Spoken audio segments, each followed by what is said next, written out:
South ఇండియాలోనే అతి తక్కువ ధరలకి రత్నాలనందించే ఏకైక సంస్థ 6JVR.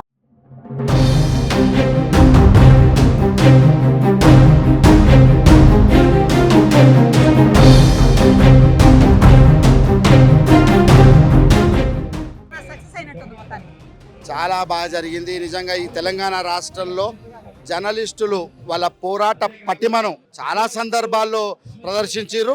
ఇవాళ తెలంగాణ రాష్ట్ర వర్కింగ్ జర్నలిస్టుల సంఘం ఇచ్చిన పిలుపు మీద స్పందించి మరొక్కసారి వాళ్ళ పోరాట స్ఫూర్తిని ప్రదర్శించారు. ఇది ప్రభుత్వానికి ఒక మంచి సంకేతంగా వెళ్తుంది అనుకుంటున్నాం. ఎందుకంటే జర్నలిస్టులు ఎంత ఆందోళన చెందుతున్నారు, సమస్యల మీద ఎంత నిరాశ నిస్పృహలు వాళ్ళలో ఉన్నాయి, ఎంత అసంతృప్తి ఉందనేది ఇవాళ ఈ వేదిక ఇవాళ వాళ్ళు రావడం బట్టి మాకు అర్థమైపోయింది.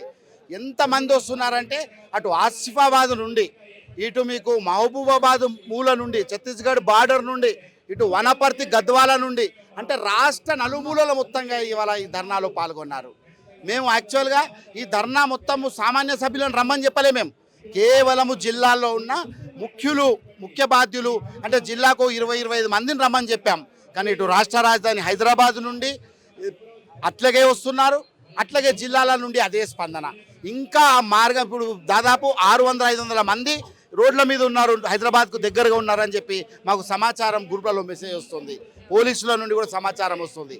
కనుక అసలు ఈ పోరాటం అనేది ఇవాళ చాలా రోజుల తర్వాత మా యూనియన్ ఒక వేదికగా చేస్తున్న ఈ మహాధర్నా పోరాట స్ఫూర్తిని రుజువు చేస్తుందని చెప్పి కూడా మేము భావిస్తున్నాం. ఈ 12 సంవత్సరాల కాలంలో జర్నలిస్టుల సమస్యలు ఏ మేరకైనా పరిష్కారం అవుతాయని ఆశించినాం. కానీ గత ప్రభుత్వంలో దాదాపు 9-9.5 సంవత్సరాల అధికారంలో ఉండిన రాజకీయ పార్టీ జర్నలిస్టులకు వారి సమస్యలను ఎటువంటి పరిష్కారానికి నోచుకోకపోగా అనేకమైన ఇబ్బందులకు పాల్గొన కావడం జరిగింది.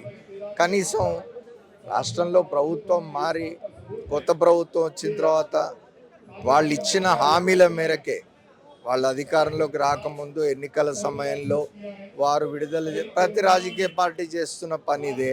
తాము ఎన్నికల్లో పోటీ చేసే సమయంలో తాము అధికారంలోకి వస్తే జర్నలిస్టుల సమస్యలన్నీ పరిష్కరిస్తామని చెప్తుంటారు, కానీ అవి పరిష్కారానికి నోచుకోవు. అదేవిధంగా ఇవాళ ప్రభుత్వం కూడా 2వ సంవత్సరం, ఇవాళతో 2 సంవత్సరాలు పూర్తయింది కాంగ్రెస్ పార్టీ తెలంగాణలో అధికారంలోకి వచ్చిన కాంగ్రెస్ పార్టీకి 2 సంవత్సరాలు పూర్తి చేసుకున్న సందర్భంగా అభినందనలు తెలుపుదాం.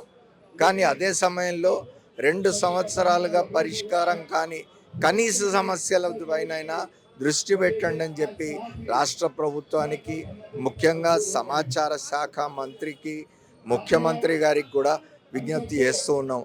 దానిలో భాగంగానే ఇది మేము ఎంత ఆవేదన చెంది ఉన్నాం జర్నలిస్టులం ఈ రాష్ట్రంలోనే తెలపడం కోసం ఒక సింబాలిక్గా ఇవాళ ఈ ప్రదర్శన జరుగుతున్నది.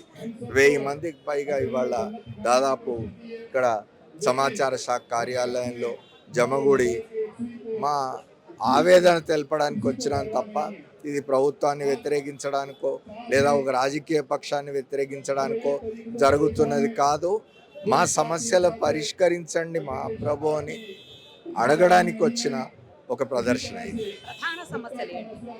ప్రధానంగా చూడండి, అక్రెడిటేషన్లు పెండింగ్లో ఉన్నాయి ఇప్పటివరకు. రాష్ట్రంలో ఏ రాష్ట్రంలో అయినా జర్నలిస్టులకు కావాల్సింది ప్రధానంగా అక్రెడిటేషన్. ఎందుకంటే అక్రెడిటేషన్ అనేది ఒక గుర్తింపు, ప్రభుత్వం ఇచ్చే గుర్తింపు. ఎట్లాగో జీతభత్యాలు ఇప్పించలేకపోతున్నాయి ప్రభుత్వాలు యాజమాన్యాల నుంచి, కనీసం అక్రెడిటేషన్ అనే ఇవ్వకపోవడం అనేది శోచనీయం. గత ప్రభుత్వంలో ఇచ్చిన అక్రెడిటేషన్లనే కొనసాగిస్తూ రావడం అనేది ఆ ప్రభుత్వం యొక్క సమర్థతకు సంబంధించిన ప్రశ్నార్థకంగా కూడా మారుతూ ఉన్నది. కాబట్టి దయచేసి రాష్ట్ర ప్రభుత్వం, ముఖ్యమంత్రి, సమాచార శాఖ మంత్రి కల్పించుకొని ఈ సమస్యను పరిష్కరించాలి. ప్రధానంగా ఇతర సమస్యలు కూడా ఉన్నాయి.